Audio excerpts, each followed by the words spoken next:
बातम्यामध्ये सदैव अग्रस्थानी आणि महाराष्ट्रातही नंबर 1। आपण पाहत आहात महाराष्ट्र न्यूज 1। इंधन तुटवड्याच्या निषेधार्थ चूल पेटली। मूर्तिजापुरात वंचित बहुजन आघाडीचे अनोखे आंदोलन। मूर्तिजापूर तहसील कार्यालय परिसरात आज एक अनोखं आणि लक्षवेधी आंदोलन पाहायला मिळालं। वंचित बहुजन आघाडीच्या वतीने इंधन तुटवड्याच्या निषेधार्थ थेट चूल मांडून स्वयंपाक करण्यात आला। मूर्तिजापूर तहसील कार्यालयाच्या परिसरात आज वंचित बहुजन आघाडीच्या कार्यकर्त्यांनी आगळ्यावेगळ्या पद्धतीने आंदोलन छेडलं। वाढत्या इंधन तुटवड्याच्या निषेधार्थ महिलांनी चूल मांडत प्रत्यक्ष स्वयंपाक केलाय। याच आंदोलनादरम्यान महिलांनी पारंपरिक पद्धतीने भाकरी आणि ठेचा तयार करत प्रशासनाचे लक्ष वेधण्याचा प्रयत्न केलाय। या अनोख्या आंदोलनात कार्यकर्त्यांनी उपविभागीय अधिकारी आणि तहसीलदार यांना भाकरी आणि ठेचा देत आपला रोष व्यक्त केला आहे। नरेंद्र कब मिलेगा सिलेंडर अशा घोषणा देत केंद्र सरकार विरोधात संताप व्यक्त करण्यात आला।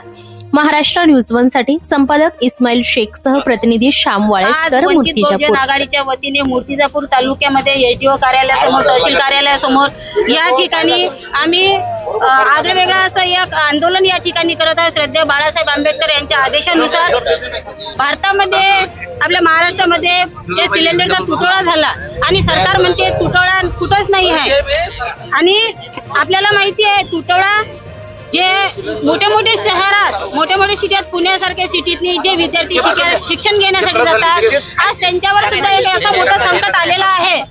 आणि त्या विद्यार्थ्यांचे जे मेस आहे ते मेस सुद्धा त्या ठिकाणी बंद पडलेले आहे। जे विद्यार्थी आहेत ते उपाशी तिथं भटकत आहेत। जे छोटे मोठे ऑटो चालक आहेत ज्यांना जे सिलेंडरची आवश्यकता आहे, ते सिलेंडर ते छोट्या छोट्या रिक्षा चालकांना सिलेंडर भेटत आहे, त्यांचा उदरनिर्वाह ते सिलेंडर मारतात, त्यांचं घर चालते। तसंच आपण पाहिलं की जे छोटे मोठे व्यावसायिक आहेत, त्यांचं दुकाने, रेस्टॉरंट आहेत, त्यांचे हॉटेल आहेत, त्यांचे हॉटेल सुद्धा या ठिकाणी बंद पडले आहे, कारण की त्यामुळे सिलेंडर त्यांना मिळत नाही म्हणून त्याचे हॉटेल सुद्धा बंद झाले। असं या ठिकाणी भीषण टंचाई आली आहे सिलेंडरची। आम्ही ते टंचाई या सरकारला जागृत करण्यासाठी की हे जे छोटे मोठे व्यावसायिक आहेत, घरगुती महिला आहेत, यांना या सिलेंडर महिला म्हणून बाकीच्या ज्या गृहिणी आहेत त्यांच्याकडचा पुढचा तुमचा काय इशारा राहील? आमचा इशारा असा राहील की जे महिला आहेत, ह्या महिला आम्ही आता संतप्त झालेला आहोत, कारण की या महिलांना आता गॅसची सवय पडलेली आहे आणि इंधन सुद्धा त्यांना मिळेल नाही।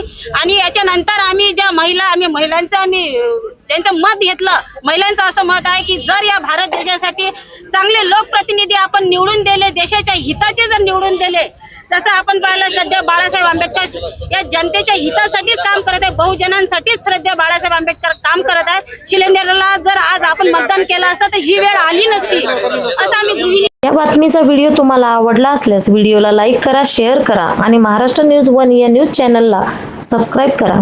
धन्यवाद।